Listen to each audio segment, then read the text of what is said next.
বলে গেমাডাঙ্গা ঐক্য হয়েছে।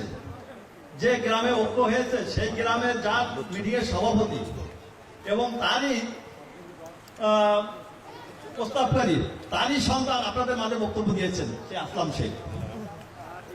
সে কিন্তু ঐক্য মিটিং এর সভাপতি ছিলেন। তাহলে বোধহয় আপনাদের গেমাডাঙ্গা কি রকমের ঐক্য হয়েছে। মার্কায় ভোট দিবেন, আপনাদের কাছে বিনম্র অনুরোধ করছি।